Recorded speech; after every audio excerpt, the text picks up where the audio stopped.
Hello again and welcome to Harry's Jeti Clinic. In this video we're going to try programming a model completely from scratch, and it's going to be what is a fairly standard glider, i.e. it's got a 4-servo wing. So I'm hoping to show how straightforward it is. We're doing this without rehearsals, done in one take, so if I make any mistakes along the way you'll get to see them all and how we put it right. My assistant for today, my beautiful assistant, is a multiplex ASW27B, a 2.6 meter glider. Absolutely fabulous fun to fly. And in case you're wondering, no, I am not sponsored by Jeti. I did that purely because I wanted a British style registration, and I was trying to think of a 4-letter word that wasn't rude, and Jeti was the only one I could come up with. So I say that's lack of imagination rather than because I'm sponsored. Okie doke. Well, let's dive straight in. Menu, model, new model. We'll call it the A. And I want capitals, so I'll toggle that, capitals, S, W, space, 27.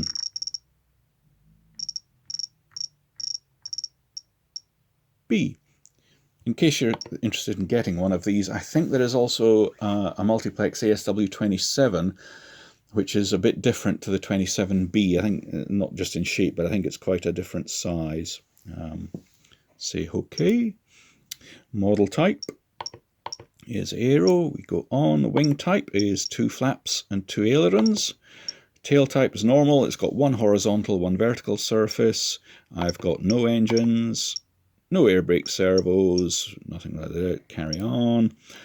So we've got aileron, elevator, rudder, and flaps. That's correct because I've no tow hook on this. I use it purely for sloping, but I'll be controlling the flaps through flight mode trim and through butterfly. So I don't actually want a stick or a switch assigned to this. So we'll remove the controls. Say clear, say OK. So I know it sounds bizarre if you're not used to Jeti yet, but we'll see how we can control the flaps without actually having a specific flap control. Carry on. It's automatically assigned our servos. Lovely. Always remember in Jeti, when you've got multiple servos like aileron 1, aileron 2, when you plug them into the receiver, plug in the most left aileron into whichever channel is aileron 1. Then the next aileron to the right of it, which is aileron 2, gets plugged into that channel. Same with the flaps. Jeti works from left to right, not from right to left, as I think some of the other brands do, and not left, right, alternating as multiplex does, or certainly used to do. So say OK to that one. Create and activate model, yes. I don't need to adjust any of these at the moment. Prepare the receivers now. Say yes.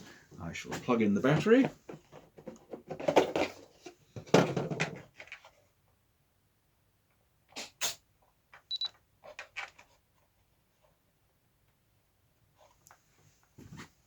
Do I want to use that receiver? Yes, I do.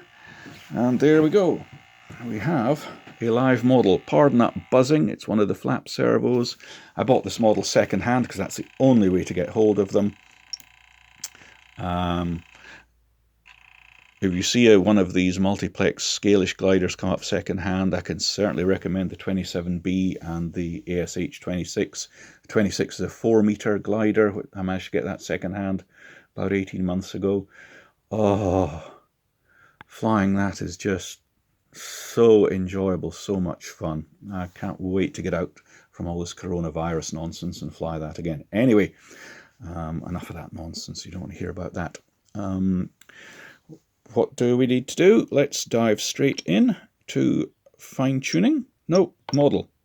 Servo setup. Do we need to change any travels or directions or subtrims here? I hope you build all your models properly, so with the servo at what will be its neutral position, the controls are where they should be. Obviously, subtrim just takes out a little bit. Bear in mind that if you use both subtrim and the max positive and negative values, they interact with one another. Because subtrim moves the entire servo frame, not just the midpoint. so it moves your endpoints as well.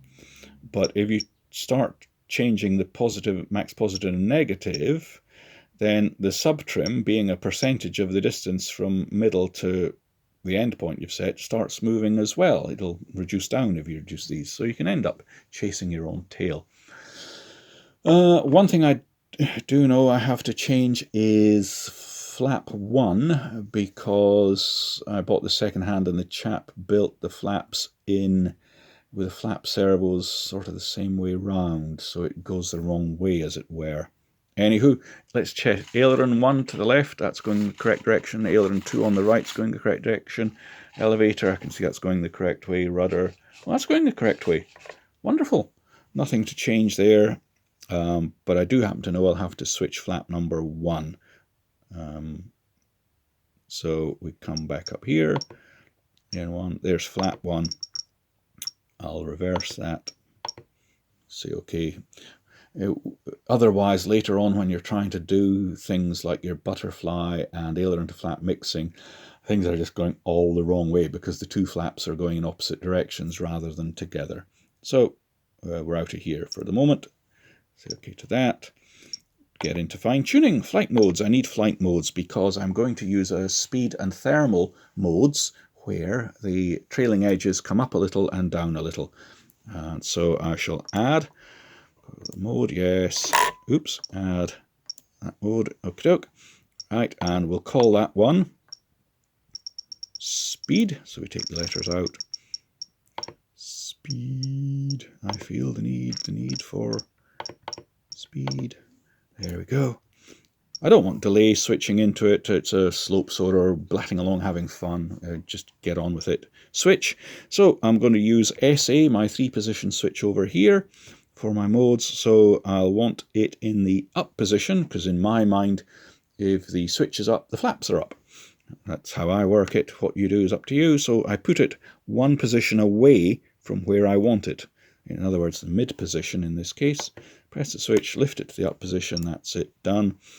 And now I can come down to the other one. I'm going to call that thermal.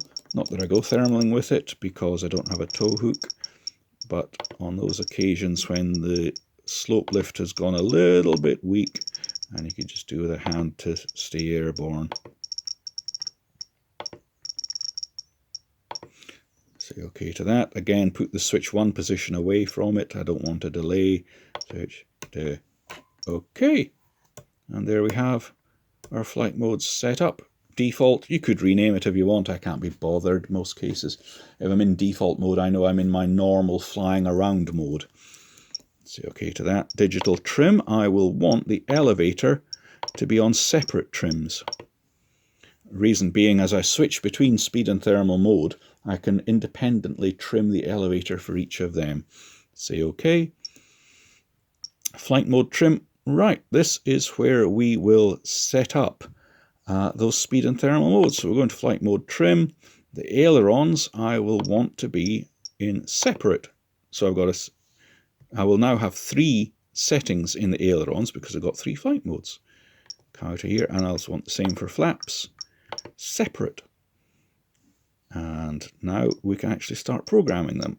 Ailerons, we put it into the mode where we want. We're in default mode, everything's at the middle at the moment, that's lovely.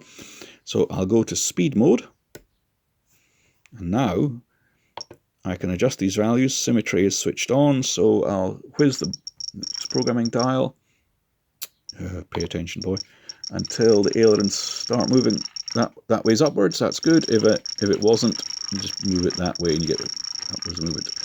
Okie doke. I'm putting on a large movement here, so it's exaggerated so you can see it in the video, but typically speed mode would only be like 1 or 2 millimeters up travel. You've done that. The way I tend to do it is, obviously, you've got your throw meter on the model, you've got your instruction manual. I tend to set up the left-hand servo using symmetry to be the correct value, and then if I need to make any adjustments to the right-hand servo, I can switch off symmetry, come to the right-hand servo, and make my adjustments there to get it to match. And the reason I do that is just consistency across all my models and my memory, because at some point in the future, when you want to make a little adjustment, or you've had to change a servo and it doesn't quite do the same.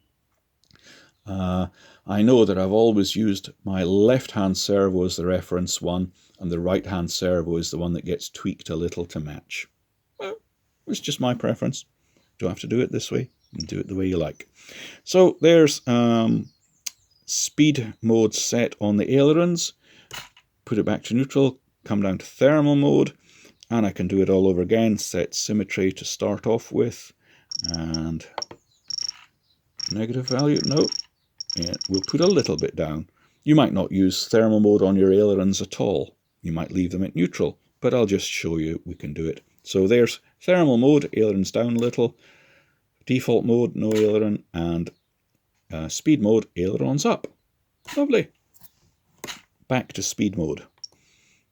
Come down to the flaps, and symmetry's on. Good. Wind them. Oh dear. Press the button, Harry. Wind them. Yep, they're both coming up. Lovely. Again, I'll use a totally exaggerated movement just so you can see them in the video. That's all. And again, you can switch symmetry off and adjust each one, tweak them just to match. It travels perfectly. Okay. Default mode, be quiet servo. Good boy. Thermal mode, we'll set ourselves a thermaling value. Is it that way? Yep, it's that way. That's going down. There we are. So now we have got thermal mode on our ailerons and flaps, default mode, and a speed mode. Let's have a little look at what it's doing. So we'll put it back to default mode. There's speed mode, default, thermal mode. And remember that we set separate as the elevator trim. So we've now got a separate elevator trim in each of those. We can trim that out when we're in flight. So that's that set. Okay, let's go next to our butterfly. The butterfly is, I prefer it as global, because, you know, if you forget you're in, say, thermal mode and you come round to land and you apply the brakes and they're not working because you've only set them to work in default mode, you go sailing past thinking, why are my brakes not working? Land, you swine. You think, oh, wrong mode. So I like to leave it in global. It'll work in any mode. The control is going to be my throttle stick. I like the stick fully forward to be brakes away, fully back to be brakes out. I know some people prefer it the other way around. I follow full-size practice. I've had both a private pilot's license and glider qualifications. In full-size gliding, the air brake lever is forward for brakes closed, back for brakes open, and I believe it's a safety issue because a lot of pilots hop between a power plane and a glider, and they want their left hand push forward, extends the glide, pull back, shortens the glide. Whether you're in a powered plane, obviously you do more than just extend the glide in a power plane, but the idea is the same. You think, oh, we're going to overshoot a little, I need to come down more steeply, you pull the lever back. You think, oh, we're a little bit short, I need to extend a bit, you push the lever forward. What you don't want is your brain to having to be swap directions as you jump between planes, because in a crisis and you're under pressure, your brain's going to revert to one of them and it's probably the wrong one. So, anyway, control. You do what you want. It's your model. I'll move the lever. It's proportional. We'll find out once we start programming if it's the right way round. If not, you know, if the crow braking worked at the position where you wanted it to be shut and was shut at the position where you want the crow brakes to be open, you just come back in here and reverse the control. Yeah? Okie doke. We'll find out in a second. I don't need any offset, because I'm happy that as soon as I start pulling the stick, they start going to crow. But if you want to be able to pull the stick back a few clicks before the crow starts opening, use the offset. Don't need a delay. I would handle any delays in, I would say flight modes, but it's not mode specific. But I don't want the servo to slow down. I want it to be instant response to my brakes. Come down here, aileron flaps adjustment. Good, symmetry's on. What do I want the ailerons to do? I'll go into aileron. Choose the value. Now, if I've got the stick the right way round, If I start winding up the value, nothing should happen. It does. So I've got the stick the wrong way round. Pop out of here for a moment. Come back to the stick. Reverse it. Say OK. Come back down here. And with the stick in the off position, start winding. Nothing's happening. Good. Whereas if I move the stick to the brakes on position, something's happening. Good. So we move the stick to the brakes on position and now wind the value, negative or positive, whichever is required, to get the ailerons to move how you want. Lovely. Up they come. I'll go for just the demonstration, 70%. And again, the way I do it is get my throw meter out, get the instructions. I set S1 exactly to the instructions, and if S2 is not also exactly the same, I can switch off symmetry and I'll tweak S2. That's the way I do it. It's not the correct way, it's just our way. You do it your way. So I'm happy with that. And come down to flaps. And the stick's at full brake, so let's wind the flap number and see what happens. Yeah, that way the flaps are going down, that's good. If they were going up, I would just wind it to a negative number. Ooh, didn't want to go that far. We'll go to 90%, don't want to overdrive the servos too much. Click on that again, you've got totally independent settings. There we are. So now you've seen how we have set the flaps for speed, neutral and thermal mode, and we've set them for the crow braking. But remember, right back at the start when we did the functions assignment, I removed any control from the flap. So there's no one switch or whatever is the flap controller. We've been able to do it in the individual software menus of flight mode trims and here in the butterfly flap menu.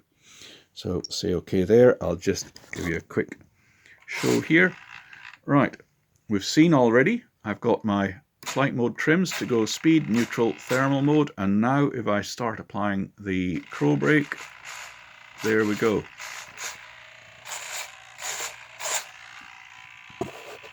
Nice and easy, isn't it? Be quiet, servo. Look, the more noise you make, the more likely you are to get ripped out and replaced with something with a bit of quality on it.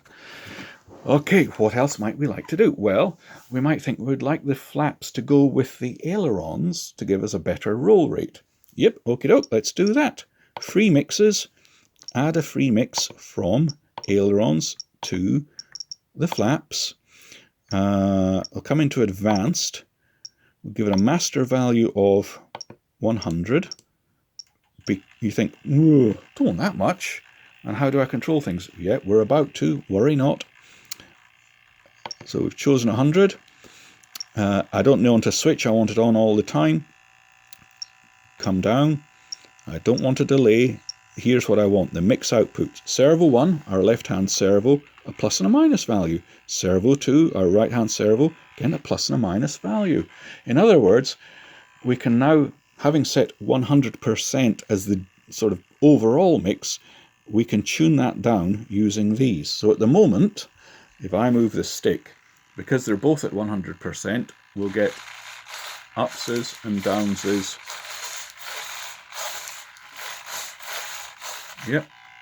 But say we don't want the servo, the flaps to go down at all with the downgoing aileron. We only want it to come up. And we only want it to come up by a bit. Okay, let's go to servo 1 first of all. And I'm going to pick a value. I don't know which is which. When it says plus and minus, I'm not convinced this necessarily means the aileron is going up and down. Let's find out. I'll wind that value way down to 0 and see what happens. Let's look at the left flap. See which way it goes. It's going up and it's not going down. Good. So the plus doesn't mean the aileron, the flaps move. Oh dear. Sorry about that. Oh, the equipment I have to work with, it's shocking, eh? The clips on my little holder are getting a bit loose after all these videos I've made. Okay, so the flap was going down but not up. Was that right? No, it was going up but not down, yeah. So even though we've got 0 on the plus, the flap is, and 100% on the negative, the flap is moving up but not down. Lovely. But what I want to say is that came out of that without pressing the button, which is why it, then went back to 100. I'll say that I only want 50% up travel. Let's have a look now. Go back here. See if we've got a bit of up travel on the flap, no down travel whatsoever. Quite extreme differential, but the point is we can do it. Lovely. So we'll come over to S2 and we'll take a gamble that it's going to be the same sort of thing. Let's see, does that happen? Yep, there we go. Again, S2 goes up but not down. And so again we'll say, well, we don't want it to come up a long way. So we can come down here, set that to 50.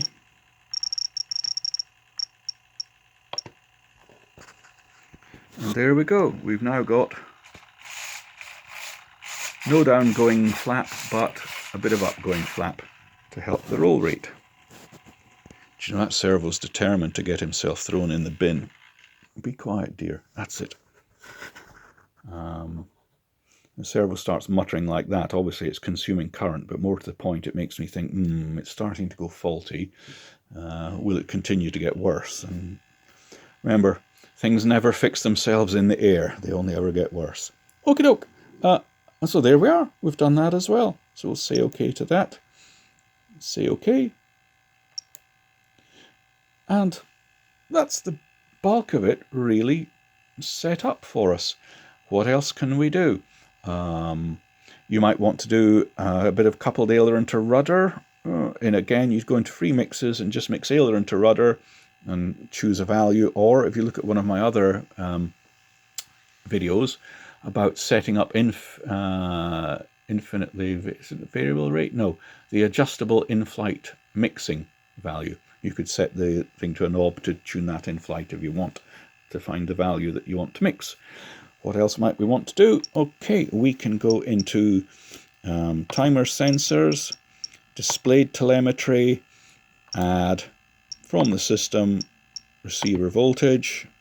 Double size would give us max and min voltages, but I'm happy with just a single size. Say OK to that, so that will show up now. What's our voltage there? What else might we want? Might want a flight timer, so you'd go into timers, create a little flight timer, a setup switch, and off you go. Remember that data logging, which is switched off at the moment, will switch on by, if you have a default running, then it will switch on when you start a timer. Otherwise, press the start button and it will change. There you go, the black circle, and it's now actually logging data. So there you go, there's the basis of setting up a 4-servo wing glider from scratch, nice and easily, and I hope that was enjoyable.